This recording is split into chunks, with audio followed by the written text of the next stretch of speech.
नमस्ते. गणगण गणात बोते.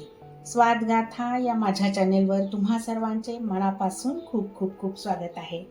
तर आज आपण बनवणार आहोत थंडगार असं कैरीचं पन्ह.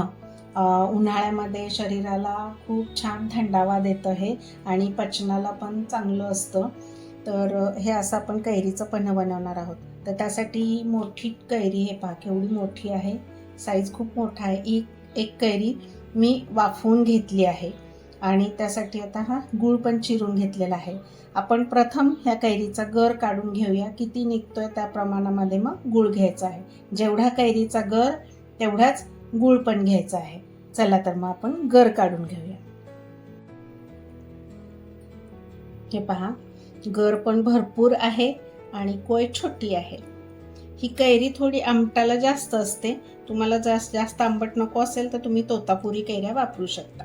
माझ्याकडे या अशा कैऱ्या होत्या, त्याच्यामुळे मी ही कैरी घेतली आहे.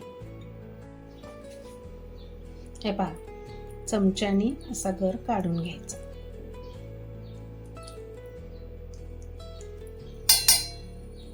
हे पहा, हा एवढा कैरीचा गर निघालेला आहे.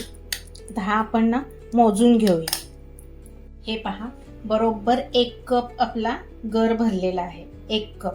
तर आपल्याला गूळ 1.25 कप घ्यायचा आहे, कारण ही कैरी आंबटाला खूप आहे, खूप आंबट आहे. त्याच्यामुळे 1.25 कप गूळ आपल्याला घ्यायचा आहे.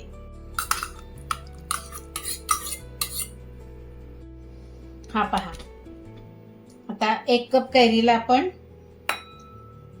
हे 2 एवढे बनवतो, म्हणजे हा 1/2 कप आहे आणि हा 1 कप आहे. तर 1.25 कप मी गूळ घेणार आहे. चला, तर आपण आता याच्यामध्ये टाकून हा गूळ मिक्स करून घेऊ. आणि हे जर तुम्ही जास्त प्रमाणात करणार असाल आणि तुम्हाला जर जास्त दिवस टिकवायचं असेल तर हे काय करायचं आहे, आपल्याला शिजवून घ्यायचं आहे गॅसवर आणि मग गार करून ते गाळून बाटलीमध्ये भरून ठेवायचं आहे.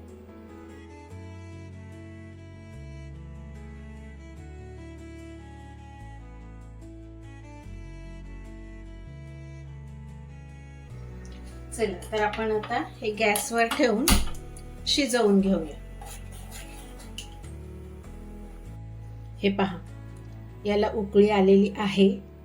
गूळ पण विरघळला आहे आणि आपला गोड आणि आंबट अशा दोन्ही चवी एकत्र मिक्स झालेल्या आहेत.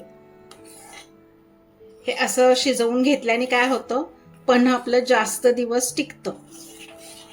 हे पहा, याच्यात आता काय करायचंय, अगदी एवढा 1/2 चमचा एवढी भाजून जिरे घेतलेत, त्याची ही पूड आहे, जिरे पूड, ते टाकून घ्यायची.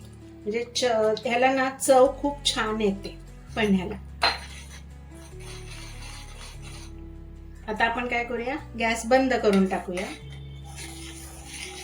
हे सगळं मिक्स करून घेऊया आणि थोडंसं थंड झालं की मग हे गाळणीने गाळून घेऊया आपण आणि मग चांगलंच थंड करून परत बरणीमध्ये, कोरड्या स्वच्छ बरणीमध्ये भरून ठेवायचं आहे.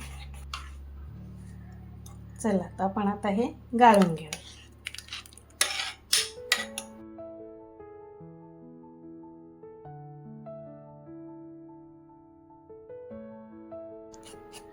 असं गाळून घ्या किंवा मग काय करा, मिक्सरमधनं काढून परत गाळलं तरी चालेल. हे असं गाळल्यामुळं काय होतं, याचं जे कूस असते ना किंवा केशर जे राहिलेलं असतं ते बाजूला निघतं. हे पहा, मी हा पल्प सगळा या गाळणीमधून गाळून घेतलेला आहे. ते एवढं गाळ राहिलेलं आहे त्याच्यामध्ये. ही माझी कैरी खूप आंबट होती, त्याच्यामुळे मी 1.25 कप गूळ घेतलेला आहे. नाहीतर मग तुम्ही काय करा, 1 कप कैरीचा पल्प निघाला तर 1 कपच गूळ घ्या. तोतापुरी कैरी आंबट नसते, तर त्याला जेवढ्याच तेवढं प्रमाण घ्यायचं आहे. ही कैरी खूप आंबट आहे, त्याच्यामुळे मी 1 कप कैरीच्या पल्पला 1.25 कप गूळ घेतलेला आहे. चला, तर आता हे आपलं गार झालेलं आहे. तर आता हे आपण स्वच्छ कोरड्या बरणीमध्ये भरून ठेवायचं आणि जसं लागेल तसं आपल्याला घेऊन ह्याचं पन्ह बनवून प्यायचं आहे.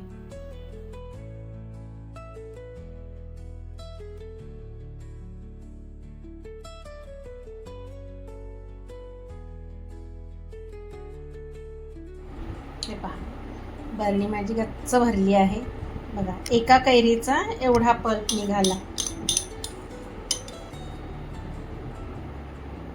तर याचं मी 10 ते 12 ग्लास सरबत म्हणजे पन्ह बनवू शकते. तर प्रथम काय करूया, याच्यामध्ये आपण हे बर्फाचे खडे टाकून घेऊया. ह्याच्यात एक टाकते, ह्याच्यात एक टाकते. तुम्हाला जास्त हवा असल्यास तुम्ही बर्फाचं प्रमाण वाढवू शकता. त्याच्यामध्ये हे आपला 1 चमचाभर कैरीचा पल्प घ्यायचा आणि याच्यातही 1 चमचा घेते. तर त्याच्यामध्ये पाणी,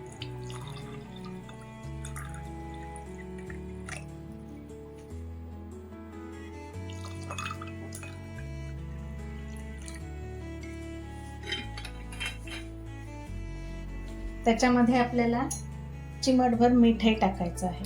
हे पहा,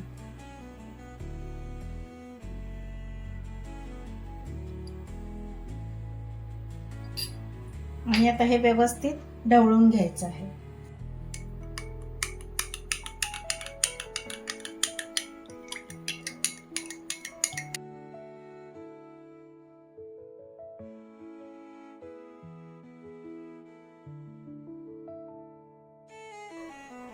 चला तर मग हे पहा, मी आणखी बर्फाचं प्रमाण वाढवलं आहे.